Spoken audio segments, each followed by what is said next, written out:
Aloha, listener. Jeremy Vaeni.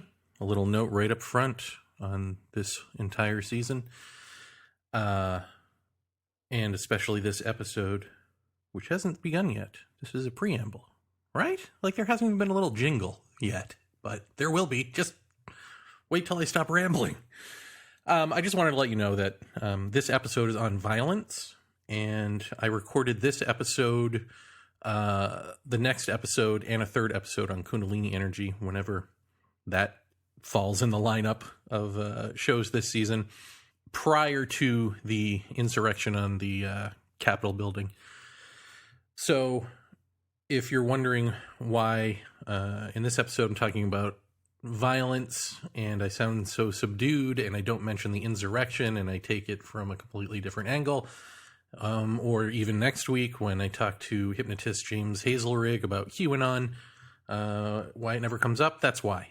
In fact, the James Hazelrig interview was taped many months ago. So, all right. Let's get to our laid-back, subdued episode on violence. Funny because the world's going to crap.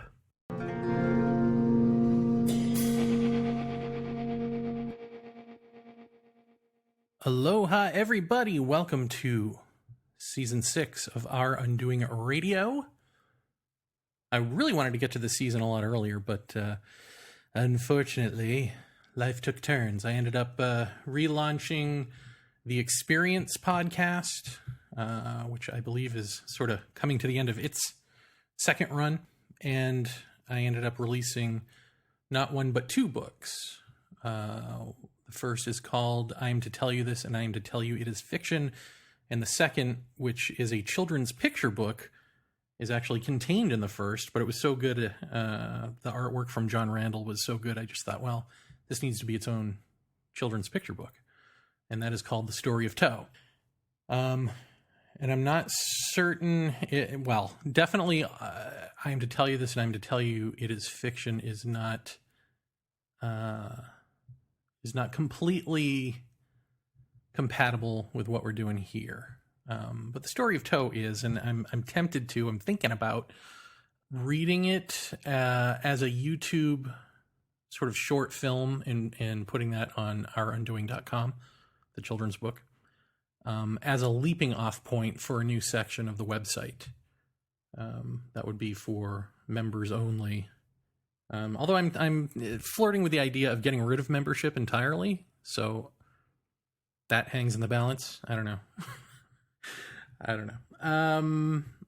Decisions, but we'll see if I even get to it. I don't even know if I'll get to talking about these things in this season, because I think we're going to have a pretty packed season. Certainly a diverse season, as we're going to start off with the violence in us, and we're going to sort of finish off, I hope, exploring that in terms of the craziness that has become the Trump cult, the QAnon extension of that, in the next episode, which is an interview with a hypnotist. So, and I have some other guests coming up, but I think the finale will be a surprise. Although not a surprise if you are a member of ourundoing.com, because you can listen to all of these episodes at once. You're binging them right now as I'm doling them out week by week to the rest of the world. All right, let's get into it. Violence is a language. At least it can be used that way. And I mean that in terms of the so-called animal kingdom. I mean, even calling it an animal kingdom is setting it up as a kingdom, which it isn't. It's already a form of violence. We've already separated ourselves and then given that which we've separated ourselves from like a patriarchal dominance type title. Weird, right? Weird that we would do that.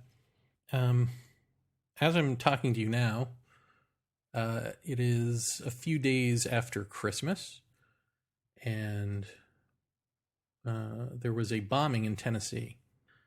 All the details are still fuzzy, but apparently a white man, drove a Winnebago into a town, and I think it was Nashville, right?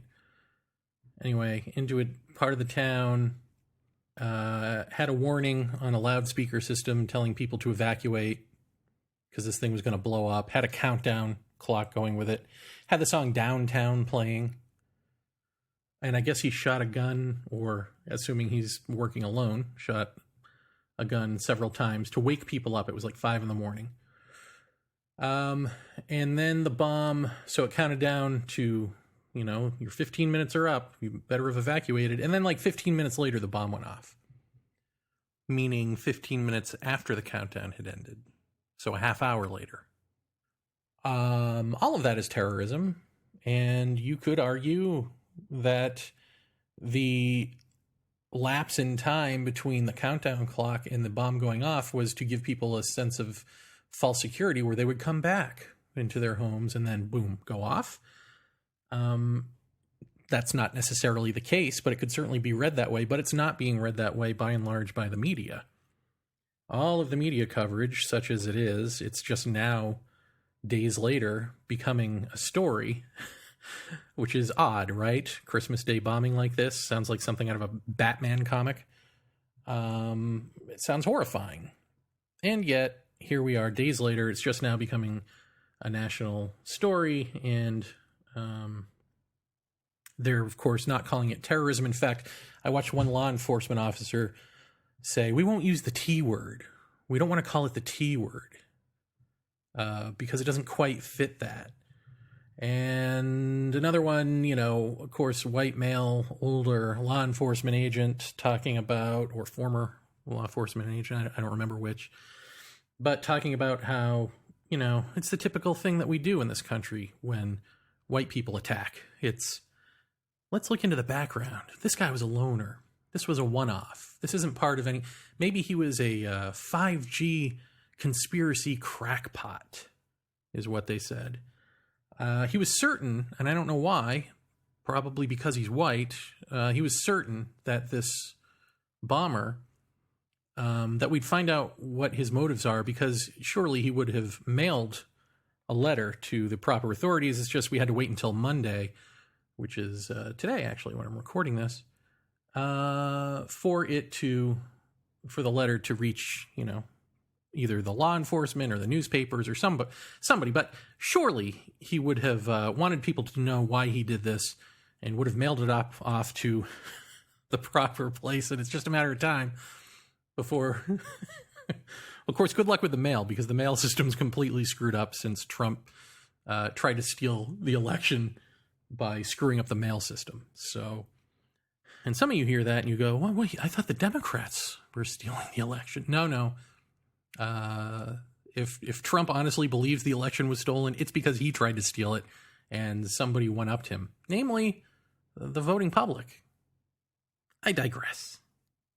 All of this about this white bomber guy is to say the thing that most of us do know and say at times like this, which is, if he were Muslim, this would be a terrorist attack. If he were black, he would be, as I heard one commentator say online, he might be considered like a superhuman predator, like this is how they treat black people that cops shoot who are unarmed. It's like, we couldn't have known. He seemed to be preternatural in some way. Wonder what that way could be. So it's just odd, isn't it, that even in this time where we're supposedly, at least the supposed liberal left, liberal media, whatever you want to say, is supposed to be self-reflecting on Black Lives Matter and how they conduct their own affairs as the media and all that in terms of racial insensitivity or their own unconscious baggage. They're supposed to be looking at that, right? And no, here we are again. I mean, racist to me, to the point of like assuming that because he's a white guy, he's going to have kindly mailed somebody his reasoning behind this, and like that matters, on the same show, Damage Report, I think was the show, the other commentator was talking about how weird it is that people in politics and in Hollywood have to hire expensive PR firms to turn around their bad publicity. But if you're a white bomber in this country or a white killer of some sort, you get free PR work done by the media themselves. They try to turn you into a sad sack loner. We've got to find out what your motives are. You're not just an anonymous face in a crowd of enemies, right? So these are a bundle of violences that we do to each other. In the whole sense of an enemy in war is ridiculous at this point. Like, if what is a terrorist if this is not terrorism? It's whatever the corporations tell the government it is. And then the volunteer army, who many, not all, are there because of their income circumstances, being poor, which is usually related to their race, not always. But certainly the squeeze is on if you're poor and if you're poor, period, that's first, and then poor and non-white, the squeeze gets tighter and tighter for you to join the army to go, essentially murder other non-white people who are enemies of this country because oil or whatever. And whatever makes them terrorists, it's not that these are good people and all of that. But it's that we don't care what their background is. We don't care why somebody joins the terrorist group in the Middle East. We just know that they're the bad guys. We don't care about their financial circumstances or what, we know these things. They're in the background somewhere. We know that if we,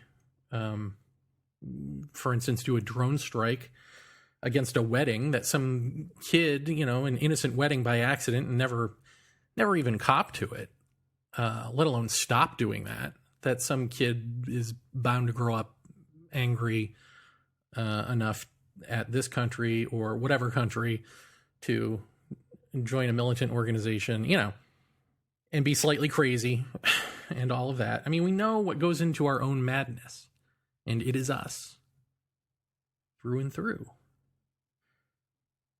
I watched a YouTube video of an octopus whacking a fish with one of his, one of his tentacles, and the headline, the sort of, clickbait title was something along the lines of like, octopus cold cocks fish or whatever, winds up and punches fish, all these descriptives of great violence. And then you watch the video and you realize, no, the octopus is just sort of pushing away a fish, because in the animal kingdom, again, violence is language. Obviously there's the so-called violence of like eating and hunting and all of that. But, anyone who has pets knows that animals are physical. When they want you to get away from them, they may shoo you away. The claws may come out in a cat, but it's not to kill. It's just to defend or to say enough. You've got to read the signs. We have wild boars that run around the yard, and they seem friendly enough, but to hear anyone else talk about wild boars, you'd think these are man-eating sharks that have somehow grown legs and eat shrooms. But I suppose if you were on a pig trail and didn't read the signs, didn't pay attention when something was watching you from the woods, or growling at you or whatever, winking at you, then it speaks up in the language of violence. And animals also speak the language of violence as a form of play, right? They're little ruffians with each other. They wrestle around, just like we wrestle around, which often doubles as an expression of or a lesson of how to take care of yourself, honing your skills in battle, as it were, your defensive skills at least. So we are of the animals. We are animals, right? And so we come equipped with the language of violence ourselves. But we don't just use it for play. I mean, obviously we do. We put it in movies, and hey, pro wrestling is nothing but violence as ballet, right? So we do use it artistically that way to speak to ourselves, to each other, to tell stories. But we've got this other added thing in us that has become a problem, and it's the Lord of the Flies thing. It's easier to probably see in terms of Lord of the Flies, which is if you get a group of like middle school kids together and they start learning that they can dominate each other through clobbering each other, then they can set up a little society that way. They can set up their whole society that way, and then they've got it systemized. So it's a systemic bunch of clobbering going on. And maybe this can follow, sort of the male dominance thing, law of the jungle type thing, but it probably doesn't, because they know when to stop, right? Like the lions eventually stop fighting and the loser goes off. But with humans, nobody wants to be the loser. No one wants to settle down. And the winner doesn't just want to be a winner. The winner wants more and more and more power. So the clobbering each other, the war-like culture that could evolve out of that, if you will, or devolve out of that, is a perpetual, war for war's sake kind of mentality. So this is it, right? This is the point. Violence is a language in the animal world that we pervert into systems. We can't look at an octopus shooing away a fish without describing it in a way that sells it as a kind of out-of-control violence. Purposeless. And, people who say they don't want to give to the poor and the needy because why should they have to work for a living and not the poor person? That person doesn't like their work. Right? They don't like their life. Otherwise, they would be so absorbed in what they're doing that they wouldn't worry about what the poor person is doing, and they wouldn't be worried about like someone getting one over on them. We don't think about it that way, but that is kind of what that is. And that's, at least in this country, almost half the country has that type of mentality, which is what capitalism fosters. Capitalism is a form of violence. You're capitalizing on people. Capitalism fosters competition, and it fosters self-hatred. We're speaking to ourselves the language of violence with our own systems, and we don't even know it. So this brings us to the meta problem of trying to do a show like Our Undoing, which is, everything I just said is a fact, right? But who wants to deal with that? Like, if anyone is listening to this, some of you are probably, have turned it off by now because it's just going to be liberal nonsense, right? And I guess when we talk in terms of politics, I guess it does tend to convert into a type of liberalism. But I'm not really even making a judgment here. I'm just stating what I see. And people don't want to deal with the apparent thing because the apparent thing is them. It's what they've been living since they've been born, really. Or at least since they've had it pounded into them by parents and society. I mean, when who you are, the deeply ingrained stuff, is so unconscious to you, how do we get through that shield to even begin to discuss the unraveling of self that needs to happen? In other words, like, people love to talk about themselves, and a lot of people love to like go to therapy and do the shamanic retreats and meditate and yoga and self-help and self-empowerment and self. Anything to advance and enhance the personal self, but completely oblivious to the impersonal, to the collective that is directly affecting you, but not in the ways that are even on your radar as someone who wants to do self-help, for instance.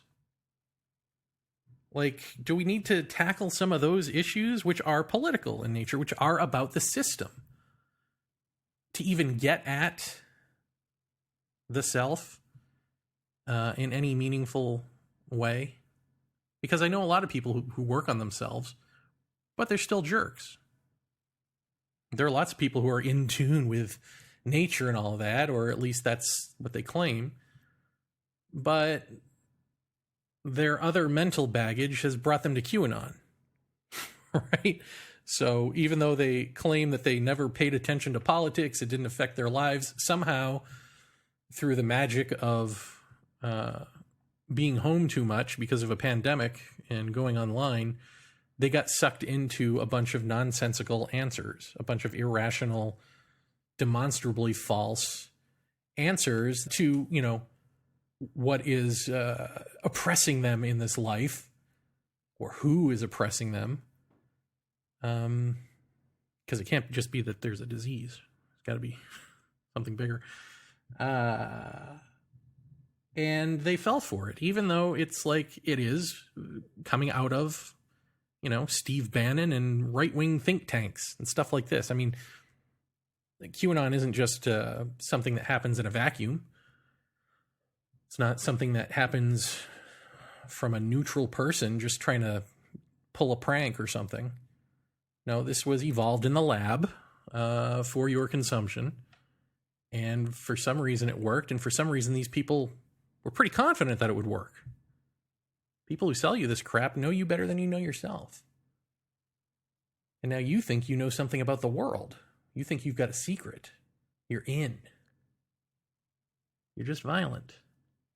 And you don't know what to do with that violence. We keep thinking that if we just have the right knowledge, we can't trust the scientists, which to an extent is true. It's good to be skeptical for sure, and even cynical, because everything has been corporatized and all of that. But that doesn't mean that you leap to the ridiculous answer of like they're injecting you with nanobots and with this fake vaccine, right? Like that's ridiculous. So doesn't mean that you have to completely trust an untested vaccine. But, I mean, certainly there is a disease. It is global. The countries of the world are not play acting a pandemic. They're not all on one script. I mean, that's just ridiculous. And they're not injecting you with nanobots because you're already controlled. You're already monitored. Everybody's looking at you through a camera right now. So don't worry about it. They don't need to get inside you that way.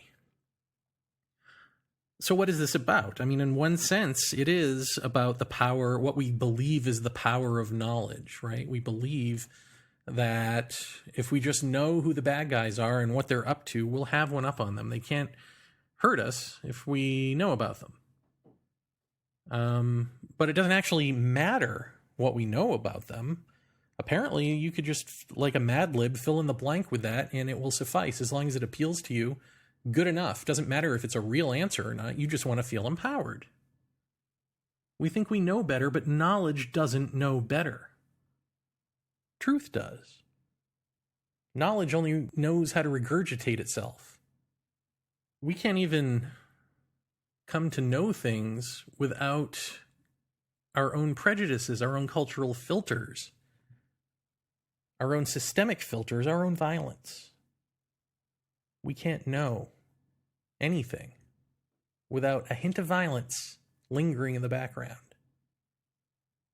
Because we've never dealt with violence as a natural language that we've perverted through our ability to do that. So it comes up in these other ways. Some of them are obvious. Terror, war, you know.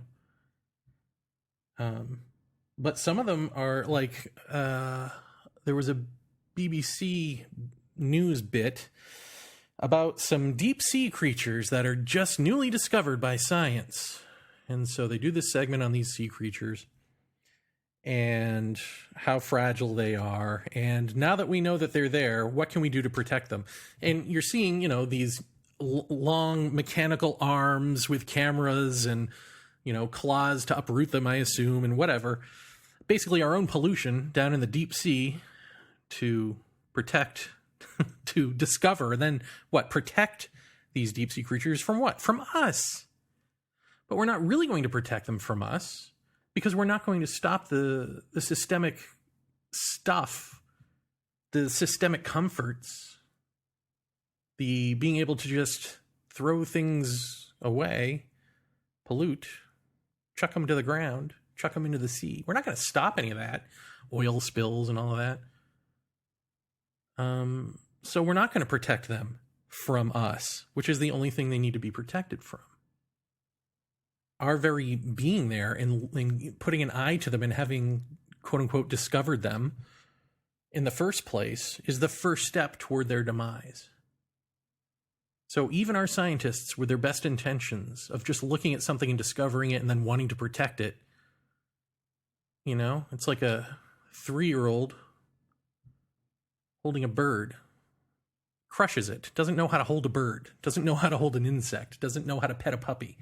They whack things, they crush things, they don't understand their own body mechanics, their own strength even.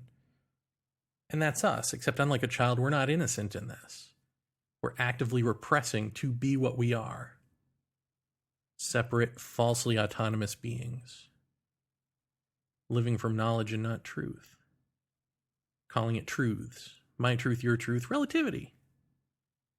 So that we can go on as we want to do, because that's the easiest thing to do. And any change is superficial because it is not systemic in the impersonal, larger sense. And more at home and within us, any change we do is just moving the personal football, moving from one religion to the next, moving from one self-help style to another, one fad to another. We constantly say that we're searching and that we're learning and that that's what life is about. The journey. It's about the journey, man, not the destination. No, it's about our violence.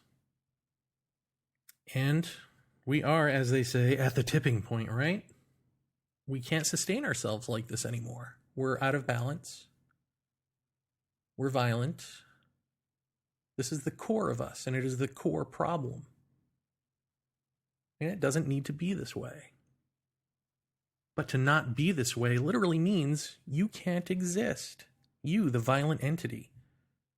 That structure of capitalism, of military, and it doesn't have to be capitalism, that's just in this country. So you can put whatever dominant political system on there you want. It's just capitalism is eating the world. But you can't change it. You can't depollute, detoxify, because you are that pollution. You're that toxicity until you aren't. The mind must go, and that is the focus of our Undoing Radio.